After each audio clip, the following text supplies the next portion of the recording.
Hello students, this is your second video of chapter motion class 9. Automobiles are fitted with a device that shows the distance traveled. Automobiles में आप एक metre देखते हो जिस पे देख के आप बता सकते हो कि जो व्हीकल है वो कितना डिस्टेंस ट्रैवल कर चुका है, हम अपने घर से दूर कितने दूर आ चुके हैं। तो वो जो मीटर है उस डिवाइस को, उस मीटर को कहते हैं odometer. Such a device is known as an odometer. Now these are the questions you should do. An object has moved through a distance. Can it have zero displacement? If yes, support your answer with an example. अब ये जो question है ये कह रहा है कि एक ऑब्जेक्ट है वो कुछ उसने डिस्टेंस ट्रेवल किया है, ये डिस्टेंस और डिस्प्लेसमेंट ज़ीरो हो सकता है क्या? ये डिस्प्लेसमेंट ज़ीरो हो सकता है क्या? हो सकता है क्या? ऑफ कोर्स ये ज़ीरो हो सकता है, क्योंकि डिस्प्लेसमेंट में हमने प्रीवियस वीडियो में बात की थी कि डिस्प्लेसमेंट में हम साथ में डायरेक्शन की बात करते हैं. मान लो वो पहले ईस्ट डायरेक्शन में गया 1 किलोमीटर और ईस्ट से वो जैसे ही वापस वेस्ट डायरेक्शन की तरफ गया 1 किलोमीटर अगर वो वापस गया तो वो अपने इनिशियल पॉइंट पे पहुंच गया. तो डिस्टेंस तो उसका हुआ टोटल 1 + 1 2 किलोमीटर, बट उसका डिस्प्लेसमेंट की डेफिनेशन ही ये है the difference between the initial and the final position of an object. तो इनिशियल और फाइनल पोजीशन के बीच में जो गैप है, जो लेंथ है, वही डिस्प्लेसमेंट होती है. तो इस सिचुएशन में जब वो वेस्ट डायरेक्शन में वापस उसी पॉइंट पे पहुंच गया है तो उसका जो डिफरेंस है इनिशियल माइनस फाइनल और फाइनल माइनस इनिशियल वो ज़ीरो आ रहा है. So the displacement is also zero.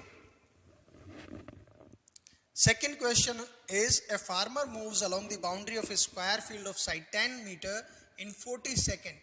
एक स्क्वायर है जिसकी साइड 10 मीटर है, मतलब स्क्वायर का जो बाउंड्री है वो 40 मीटर की होगी. चारों साइड 10-10 मीटर की है, मतलब 40 मीटर की इसकी बाउंड्री है. इन 40 सेकेंड, 40 मीटर की बाउंड्री है, 40 सेकेंड में ही वो ट्रेवल करता है, मतलब 1 मीटर को 1 सेकेंड में वो ट्रेवल करता है. ठीक है. What will be the magnitude of displacement of the farmer at the end of 2 minutes 20 seconds from his initial point? मान लो उसने किसी एक कॉर्नर से चलना स्टार्ट कर दिया. ठीक है, टोटल टाइम उसने दिया है 2 मिनट्स. अब 2 मिनट में 120 सेकेंड और 20 सेकेंड्स एक्स्ट्रा दी हुई है, मतलब उसको टोटल लगी 140 सेकेंड्स उसको लगी है. ठीक है. अब 140 सेकेंड्स लगी है. अब यहाँ से आप चेक करो कि 40 सेकेंड्स में वो कहाँ पे पहुँचता है. इस हिसाब से हम उसकी स्पीड निकालेंगे तो वो फाइनल उसी इनिशियल पॉइंट पे पहुँच जाएगा. कहाँ पहुँच जाएगा? 3 बार 3 वो राउंड कर लेगा, इनिशियल पॉइंट तक के डिस्प्लेसमेंट उसकी ज़ीरो होगी. उसके बाद जो बचती हैं, जो 20 सेकेंड जो बची, 2 मिनट तक तो वो जहाँ पे भी घूमता रहा, कोई दिक्कत नहीं, उसका डिस्प्लेसमेंट ज़ीरो आएगा, क्योंकि 40 सेकेंड्स जैसे ही कंप्लीट होते हैं वो इनिशियल पॉइंट पे आ जाता है. फिर से वो मूव करना शुरू करता है इनिशियल पॉइंट पे, फिर से 40 सेकेंड में आ जाएगा. 80 सेकेंड्स हो चुके हैं, फिर से वो मूव करना शुरू करेगा, फिर से 40 सेकेंड में वो इनिशियल पॉइंट पे आ जाएगा, मतलब अभी तक उसकी डिस्प्लेसमेंट जो है ज़ीरो है. और 2 मिनट हो चुके हैं उसको ट्रैवल करते हुए. अब उसके बाद बात करते हैं. अब बचती हैं 20 सेकेंड. अब वो 20 सेकेंड और मूव करेगा और वो हर सेकेंड में 1 मीटर का डिस्टेंस ट्रैवल करता है. तो 20 सेकेंड में वो 20 मीटर डिस्टेंस ट्रेवल कर लेगा अपने इनिशियल पॉइंट से. ये तो हो गया उसका डिस्टेंस. अब उसने पूछा है कि डिस्प्लेसमेंट कितनी है. आपको एक फॉर्मूला आता होगा ट्रायंगल में, राइट एंगल ट्रायंगल में जब आप निकालते हो AC square is equal to AB square plus BC square, ऐसे करके निकालते हो ना. तो जो स्क्वायर है इसकी दोनों साइड्स हैं 10-10 मीटर की, तो जो बीच वाली जो तीसरी जो साइड रहेगी वो आप निकाल सकते हो. AC square is equal to AB square plus BC square का फॉर्मूला लगाओगे, या फिर डायरेक्ट इसको कर सकते हो √2 इंटू 10, क्योंकि 10 उसकी जो है साइड है. √2 इंटू 10 आप करोगे तो उसका आंसर आ जाएगा, डिस्प्लेसमेंट उसकी जो फाइनल आंसर होगा 10 √2 हो जाएगा. 10 √2 उसका फाइनल आंसर हो जाएगा. Which which of the following is true for displacement, ये क्वेश्चन गलत है। या तो होना चाहिए कि which is false for displacement, displacement can not be zero, displacement zero हो सकती है। Its magnitude is greater than the distance travelled by the object, जो मैग्नीट्यूड है वो डिस्टेंस का ज़्यादा रहता है ना कि डिस्प्लेसमेंट का। सो ये स्टेटमेंट उल्टी है। या तो इसमें ऐसा हो कि which is false for displacement, तो फॉल्स में ये ए ऑप्शन फॉल्स हो जाएगा कि it can not be zero, and also its magnitude is greater than, ये भी गलत हो जाएगा। तो क्वेश्चन में which is following, which of the following is true for distance, यहाँ पे डिस्टेंस लिख देना डिस्प्लेसमेंट की जगह, तो ये क्वेश्चन सही हो जाता है। तो जो डिस्टेंस है वो जीरो नहीं होता है, but it's magnitude is always greater than the distance travelled by the object, तो इसका जो मैग्नीट्यूड है वो डिस्प्लेसमेंट के बराबर या इससे ज्यादा रहता है। अब बात आती है मोशन की, uniform motion and non uniform motion.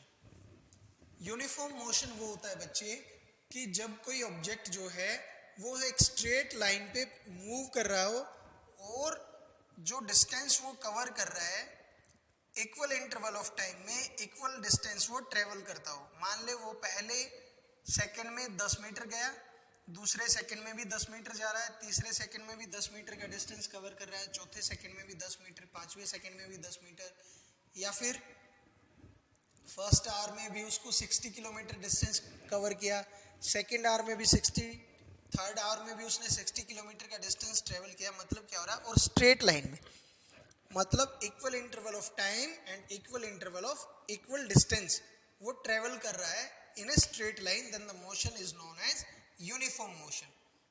But if the object covers unequal distance, मान लो पहले घंटे में, पहले फर्स्ट आवर में वो 10 किलोमीटर गया, सेकेंड आवर में वो 13 किलोमीटर गया, थर्ड आवर में वो, उससे नेक्स्ट आवर में वो 25 किलोमीटर गया, तो ये यहाँ पे क्या हो रहा है कि टाइम तो एक घंटा ही लग रहा है, लेकिन कभी वो 10 किलोमीटर चल रहा है, कभी वो 13 किलोमीटर चल रहा है, कभी वो 25 किलोमीटर की स्पीड से चल रहा है। तो मतलब ये हुआ कि ये हो गया नॉन यूनिफॉर्म मोशन। एग्जाम्पल क्या हो गया, एक car moving in A crowded area, car जब किसी क्राउडेड एरिया में चल रही है, कहीं पे ट्रैफिक है तो स्लो होगी, कहीं पे ओपन रोड है तो वहां पे स्पीड ज्यादा होगी, ठीक है। तो ये है नॉन यूनिफॉर्म मोशन का एग्जाम्पल। ये आप जो डेटा है ये आप इसको देख सकते हैं। अब एक आती है एवरेज स्पीड। एवरेज स्पीड का मतलब होता है, उस एवरेज स्पीड से पहले स्पीड की डेफिनेशन जो होती है, speed is the distance travelled bye an object in unit time. So the formula for speed, speed को डिनोट करते हैं हम v से, डिस्टेंस को डिनोट करते हैं हम s से, और टाइम को डिनोट करते हैं हम t से। So the formula for speed is v is equal to s by t, और speed is equal to distance by distance upon time. जब हमें एवरेज स्पीड निकालनी होगी तो हमें टोटल डिस्टेंस निकालना होगा, टोटल डिस्टेंस को ऐड कर देना होगा। मान लो 3 घंटे में हमने जो भी डिस्टेंस हमने ट्रेवल किया, पहले घंटे में हमने 50 किलोमीटर, सेकेंड आवर में हमने 60 किलोमीटर, थर्ड आवर में हमने 100 किलोमीटर का डिस्टेंस कवर किया, तो हमें इन तीनों को ऐड करना होगा, 50 प्लस 60 प्लस 100, ठीक है, 210 किलोमीटर हो गया। इसके लिए फिर हमें जो एवरेज स्पीड निकालनी है, टोटल डिस्टेंस जो है हमारा 210 किलोमीटर और टोटल टाइम टेकन है हमारा 3 आवर्स, तो 210 को 3 से डिवाइड करेंगे तो 70 किलोमीटर पर आवर की जो है हमारी एवरेज स्पीड आ जाएगी, ठीक है। एग्जाम्पल दिया हुआ है, एग्जाम्पल आप यहाँ से रीड कर सकते हैं। स्पीड विद डायरेक्शन, जब स्पीड को हम डायरेक्शन के साथ बात करेंगे, स्पीड जो है स्केलर क्वांटिटी होती है, इसमें हमें डायरेक्शन की बताने की ज़रूरत नहीं होती है। स्पीड में हम बस ये कह देंगे कि 50 किलोमीटर पर आवर की स्पीड से चल रहा था या 50 मीटर पर सेकंड की स्पीड से चल रहा था। स्पीड की जो ऐसा यूनिट होती है वो होती है मीटर पर सेकंड, और कभी कभी जो है हायर लेवल पे किलोमीटर पर आवर में इसको डिनोट करते हैं। लेकिन जब स्पीड के साथ में हम डायरेक्शन की बात करेंगे तो ये वेलोसिटी बन जाएगी। ये क्या बन जाएगी? वेलोसिटी, क्योंकि डायरेक्शन क्या जहाँ पे जिक्र होगा, जहाँ डायरेक्शन की बात आएगी वो हो जाएगी वेक्टर क्वांटिटी। कैसी quantity? Vector quantity. So the rate of motion of an object can be more comprehensive if we specify its direction of motion. Velocity is the speed of an object moving in a definite direction. Velocity क्या है? Velocity is the speed of an object moving in a definite direction. Okay. When an object is moving along a straight line at a variable speed, we can express the magnitude of its rate of motion in terms of average velocity. तो average velocity भी same वैसे ही है, initial velocity plus final velocity divided by 2 कर देंगे तो average velocity आ जाएगी u plus v. initial velocity को हम u से denote करते हैं, फाइनल वेलोसिटी को v से डिनोट करते हैं और उसको 2 से डिवाइड कर देंगे तो एवरेज वेलोसिटी का फॉर्मूला हो गया v एवरेज. एवरेज के लिए इसके नीचे लिखते हैं av is equal to u plus v divided by 2. u is the initial velocity and v is the final velocity of object. Speed and velocity have the same units, that is meter per second. ऐसा unit क्या हो जाएगी? Metre पर second. But the difference is that speed is scalar quantity. It doesn't show the direction, but the velocity is the vector quantity. हमें इसके साथ में direction भी बतानी होती है. So the formulas or the definition of velocity is the displacement per unit time by an object is known as velocity. Speed में हमने बात करी थी distance per unit time is speed. Velocity में हम बात करेंगे displacement per unit time is velocity. ठीक है. तो आज के लिए इतना ही रखते हैं. आप ये एक्टिविटीज को रीड करेंगे एक बार और ये क्वेश्चंस आप ट्राई करके देखेंगे. इनको हम नेक्स्ट वीडियो में कवर करेंगे. ओके बच्चों, टिल देन बाय बाय.